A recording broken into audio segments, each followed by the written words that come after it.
वाह भाई, आज तो इस लड़के ने कमाल ही कर दिया दोस्तों।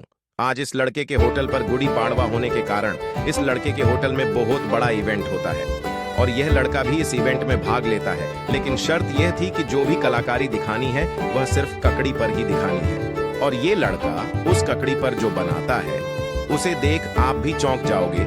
लेकिन आपसे निवेदन है कि आप भी सच्चे सनातन हो तो इस वीडियो को लाइक और सब्सक्राइब जरूर करें और कमेंट में जय श्री राम जरूर लिखें। फिर यह लड़का बहुत ही शानदार पक्षी बना देता है और इवेंट